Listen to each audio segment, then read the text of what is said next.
നിങ്ങൾക്ക് സമാധാനം. വിശുദ്ധ മത്തായി എഴുതിയ നമ്മുടെ കർത്താവ് ഈശോമിശിഹായുടെ പരിശുദ്ധ സുവിശേഷം.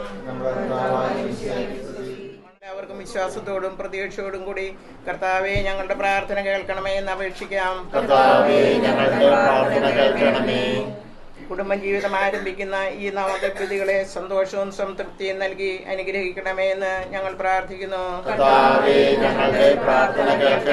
ഇവരുടെ നല്ല ആഗ്രഹങ്ങൾ സഫലമാക്കണമെന്നും ഉത്തമ സന്താനങ്ങളെ നൽകി ഇവരെ അനുഗ്രഹിക്കണമെന്നും ഞങ്ങൾ പ്രാർത്ഥിക്കുന്നു.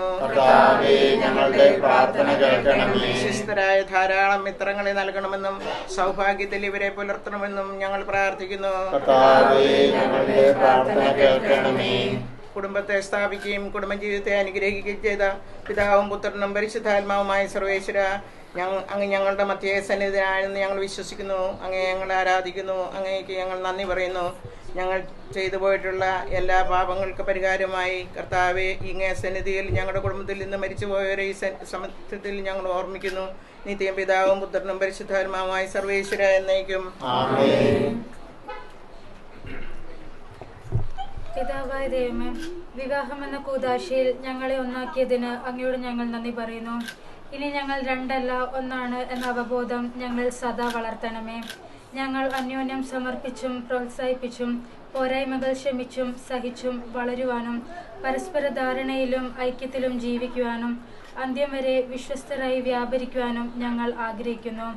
ഞങ്ങളുടെ ആഗ്രഹത്തെ സഫലമാക്കണമേ.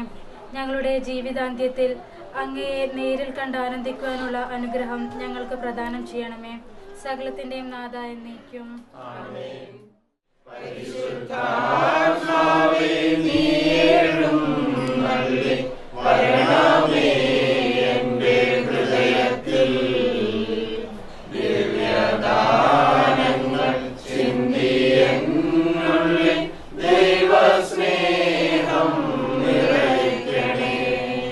പ്രിയപ്പെട്ടവരെ, വളരെ അർത്ഥപൂർണമായ പ്രകാശമാവും. അതുമാത്രമല്ല, ഭാര്യ ഒരു വീടിന്റെ വിളക്കാണ്. വിളക്കിനെ നാം വലത് കാലി വെച്ചുകൊണ്ട് ഭവനത്തിലേക്ക് കയറ്റി ഇരിക്കുകയാണ്. ഇവരുടെ ജീവിതം സുഖമായി തീരണം. പ്രാർത്ഥനയുടെ ചെയ്തിട്ടുണ്ടാകണം. 3 പേരാണ് വിവാഹ ജീവിതത്തിലുള്ളത്. ഇവർ 2 പേരും ഇടയിലാറുണ്ട്.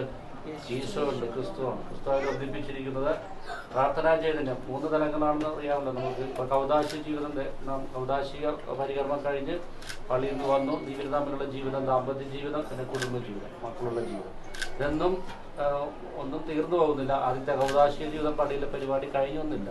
എന്നും പ്രാർത്ഥന ഈശോ കൂടെ ഉണ്ടാവണം. എന്നാലും നമുക്ക് തളരാതെ പോകുന്നു. പിന്നെ എന്നും നാം വചനം വായിച്ചല്ലോ. ഏതാ വചനം വായിച്ചത്?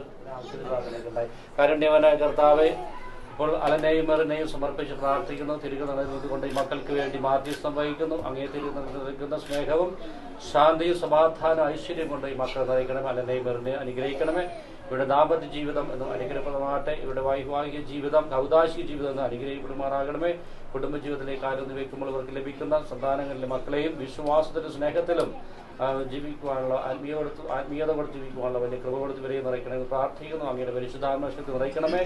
ത്രിത്വത്തിന്റെ വലിയ ശക്തി കൊണ്ട് ഈ മക്കളെ നിറയ്ക്കണമെന്ന് പ്രാർത്ഥിച്ചുകൊണ്ടും പരിശുദ്ധാമ്മയുടെയും സകല വിശുദ്ധരുടെയും കാവൽ മാലാഖമാരുടെയും കൃപയുമാരുടെ സാന്നിധ്യം കൊണ്ട് ഈ നവദമ്പതിമാരെ ഇപ്പോൾ അനുഗ്രഹിക്കണം പ്രാർത്ഥിച്ച് പരിശുദ്ധാമ്മയുടെ നീലമേലെങ്കിലേക്ക് ഈ മക്കളെ സമർപ്പിച്ച ഒരുമയോടുകൂടെ കരങ്ങൾ നീട്ടിപ്പിടിച്ചുകൊണ്ട് കർത്താവ് നമ്മെ പഠിപ്പിച്ച പ്രാർത്ഥനയിൽ ഈ പരിശുദ്ധ അമ്മയെ പ്രാർത്ഥന നമുക്ക് ഏൽപ്പിച്ചെല്ലാം. സ്വർഗസ്വനായ ഞങ്ങളുടെ പിതാവേ,